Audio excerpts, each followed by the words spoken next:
What's with those videos before service? That was weird. Huh? Now, this is something you may not know. On that one with Justin Bieber, if you listen really closely, at one point it's not actually him, but a goat singing. I don't know if you noticed that or not. Apparently, you guys didn't get that. It's all right. You'll get it tonight. All right, guys. So, we're in the last part of our series called Go. Week 4 called Now What? I've already gone over that we're all called. I told us how we can fulfill that calling.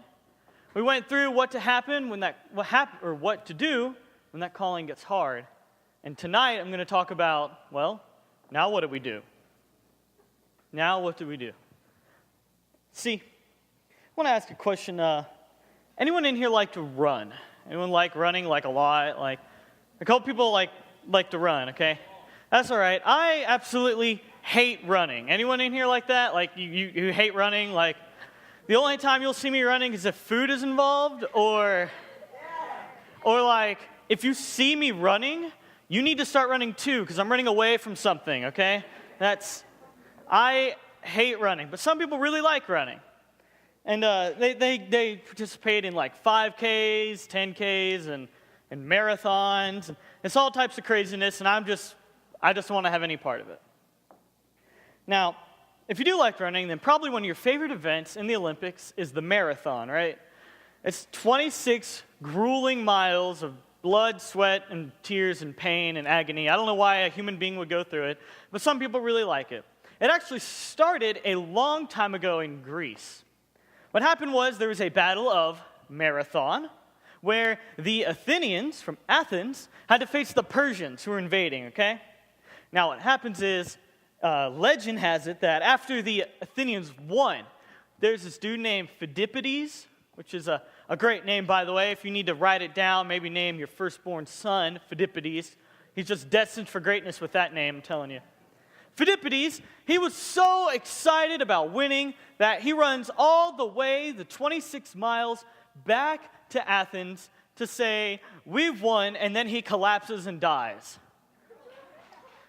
That's the legend. The actual story, though, is much cooler than that. What's happened is before the battle, the Athenians are like, oh man, we're going to get destroyed. We need help. Okay, and one of them really liked the movie 300. So he goes, okay, these Spartans, we need to get them to help us. So they go, man, we need someone to go to Sparta. But Sparta's 140 miles away through the roughest terrain known to man, over hills and mountains. It's just terrible. Who would do that? And Phidippides, he goes, all right, I can do this. I got this, guys. He runs 140 miles, that mountainous terrain, and all those nasty hills and stuff like that, in a little bit over a day. He makes it to Sparta and asks them for help, and they say no. But they win anyways, and Phidippides apparently, he must be have the thighs of a horse. I don't know. That's insane to think about running 140 miles. Now, ever since we've been able to walk and talk, we've always aspired to run, right? Right after you walk as a child, you want to run. And you usually get ahead of yourself and you trip and you fall and you cry and your parents pick you up and you're like, oh, it's okay. But that knot will go away, they'll grow into it, although they don't. But that's what we want to do. We want to run. It's sort of like this primal thing inside of us. And Paul talks about running in the Bible. Talks about it in 1 Corinthians, up on the screen if we can get it. 1 Corinthians 9 and 24 through 27. Don't you realize that in a race, everyone runs, but only one person gets the prize? So run to win. All athletes are disciplined in their training. They do it to win a prize that will fade away, but we do it for an eternal prize. So I run with purpose in every step. I'm not just shadowboxing. I discipline my body like an athlete, training it to do what it should. Otherwise, I fear that after preaching to others, I myself might be disqualified. This is an amazing verse. It's huge. This is one of those big verses in the Bible. If you're going to get a verse tattooed on you, right under John 3:16, you may want to tattoo this, save some room on your bicep or something. Because this verse is huge, all right? Let me break it down for you. It's on your outline. The first point on your outline, first thing you can pull from this verse, how to run the race. We have to run to win. have to run to win. Now, this seems so simple, but often we overlook it. Has anyone ever been to like a Little League baseball game, right? You got like some 6-year-olds and stuff like that out there. Like, isn't it like the best thing ever? Like, you know, if nothing's on TV, I recommend you go get a ticket to a Little League game because they're like, it's some of the best stuff like ever. It's comedy gold, I'm telling you. You'll have like the kid, he walks up to bat, okay? Maybe it's like maybe not even pitching, it's like T-ball. So he hits the ball off the tee and it flies out into the outfield, okay? And the kid in the outfield, he's like picking his nose, like looking up at the clouds, okay? And this ball falls right next to him and just rolls there. And he's just still looking at the clouds, like, oh, that one looks like a ladybug. And the kid, like, he's running off of first base, or running off of home. And he's running to first, he's almost there, and he stops. And there's a bug. He's looking at the bug. He's looking at the bug. The bug's moving around the ground. It's a crazy-looking bug. He's never seen it before, and he spits on it a little bit and stuff. And the coach is over here going, go, go, run! And the kid's out in the outfield just picking his nose. He's just like, and he looks, and there's the ball. And he picks up the ball, and he doesn't know what to do with it, so he throws it to the wrong base. And the kid's still looking at the bug. He's walking around. He's poking it a little bit. I mean, it's crazy. Now, think of it.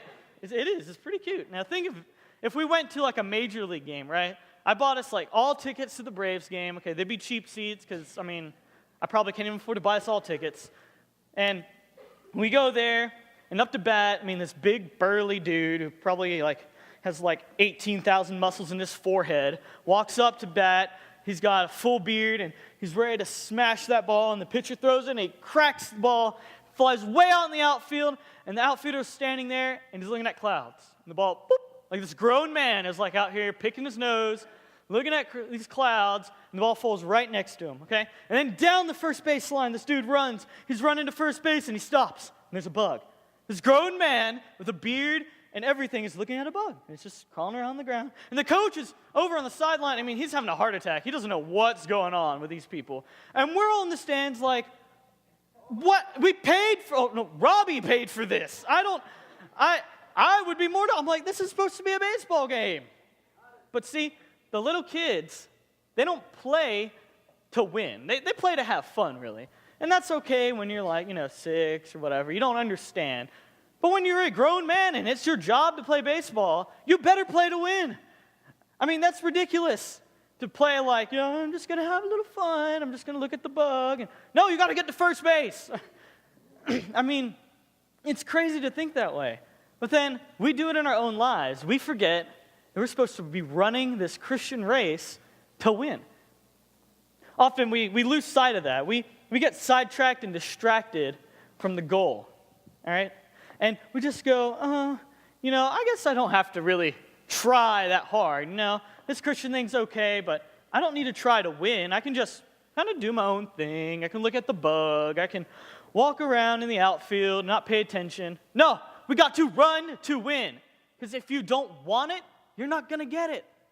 That's the whole point. If you don't run to win, then you're not running to win. Then you're not going to win. That's how sports work. And that's the same thing with our walk in Christianity. You have to run like you want it. You have to run like you want to look like Christ. You have to run like you want to drag people to heaven. You have to run like you actually want to get to heaven. This thing is intense, guys. That's what a race is. And we have to come at it with the intensity of trying to win a prize. And the second thing on your outline, we have to run with purpose. Run with purpose. As Paul says, I don't just run around aimlessly. I'm not like a boxer just fighting the air. He says I make sure that every step I take has a purpose behind it. Brings me closer to the goal. Now, I want to try to explain this to you, so I got a video I want you guys to look at. And it's pretty funny. It doesn't have a goat in it, unfortunately, but it's still pretty good. Check it out. It's pretty good. So watch that guy right there.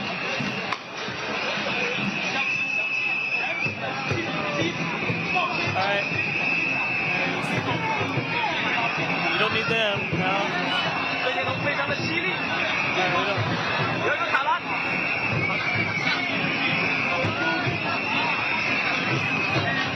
All right, that's enough. We get it.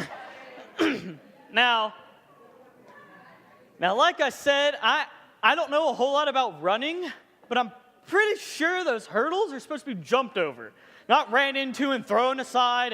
And the dude fell into another guy's lane. Like at the end, he like fell into the guy next to him's lane, and he started knocking his hurdles over because he didn't knock enough of his own over. I mean, he was obviously running and didn't know apparently how to.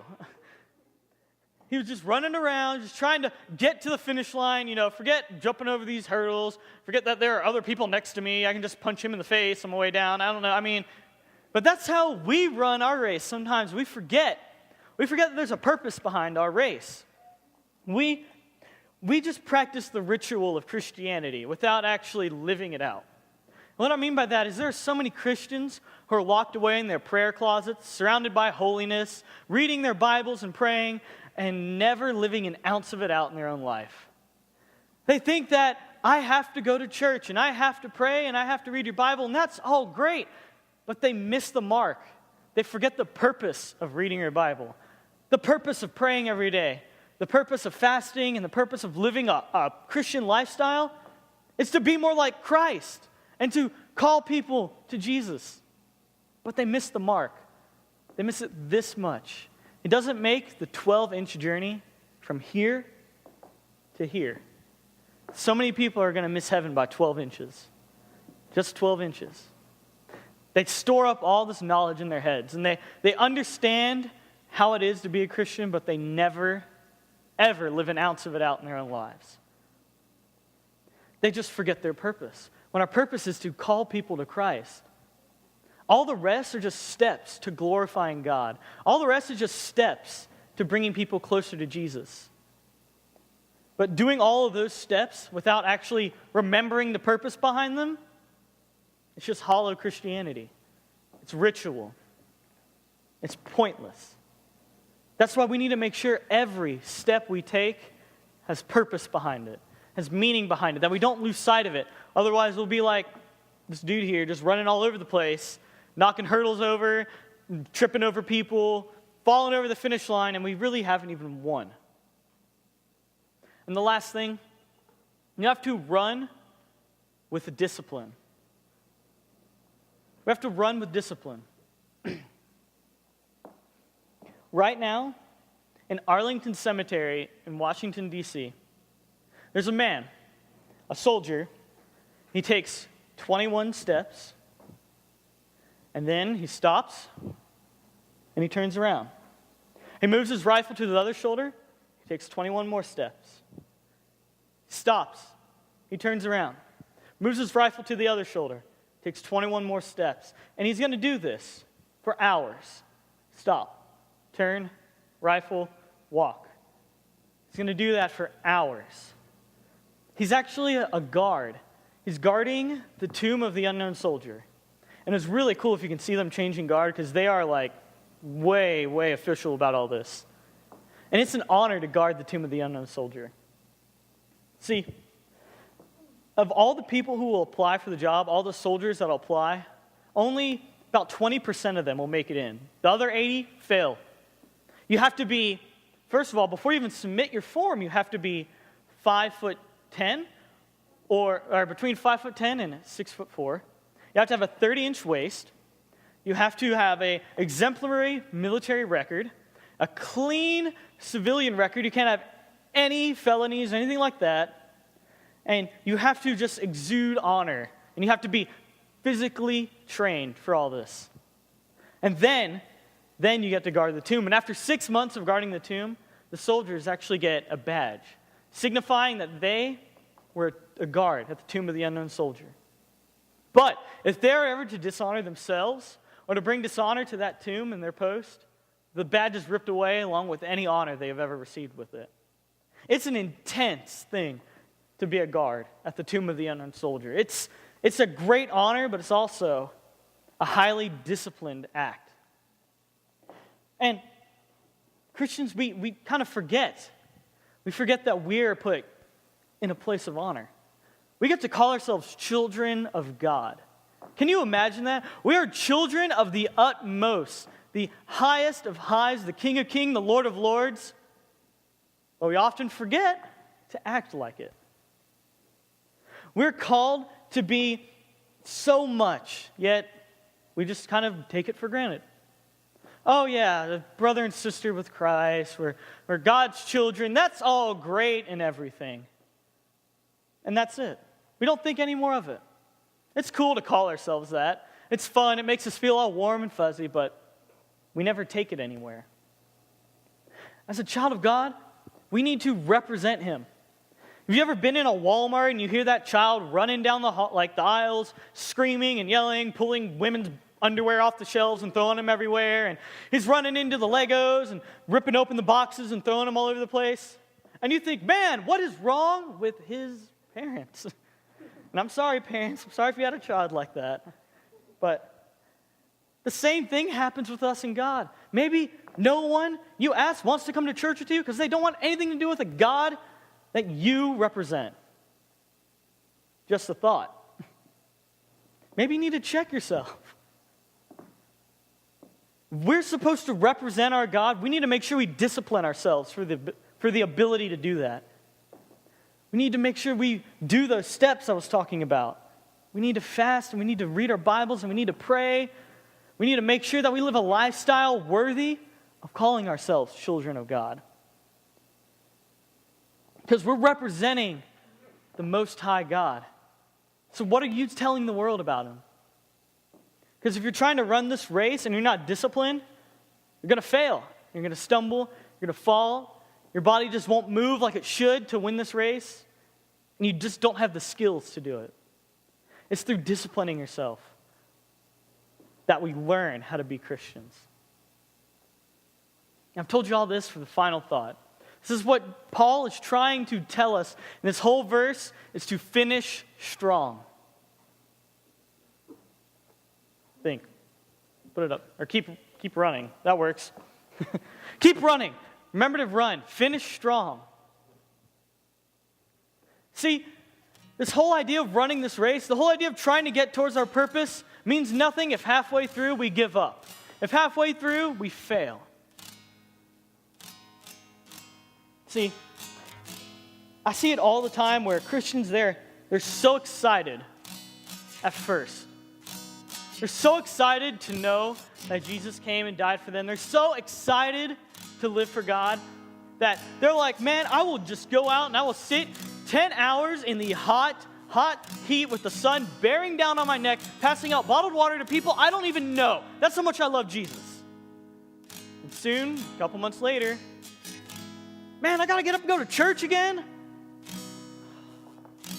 Probably another dumb sermon about Jesus loves people or something.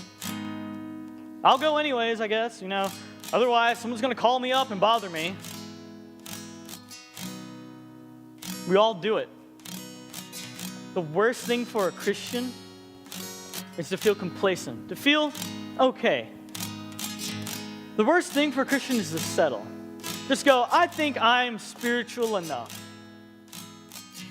And we fall into that and we slip into that so easy. Whenever you see a runner run, whether it's a sprint, a dash, or it's a marathon, never once do you see them start walking and you don't see them sit down, take a breather. Maybe I need to just, catch my breath real quick. But when we run our race, we do that all the time. Whoa. Woo. That, reading through Matthew, that was great. Guess I can check that off my list of Christian things to do. I'm done with that. I can just take a breather right now, And we get satisfied with where we are in our walk with God. And unfortunately, God keeps moving ahead, and we keep falling behind. God keeps calling us to greater and greater things, and we fail every time to rise to the occasion because we're okay with mediocrity. We're okay with good enough. But God doesn't call us to be good enough. That's what Paul's talking about. We're not called to be just average. We're called to run and run and run.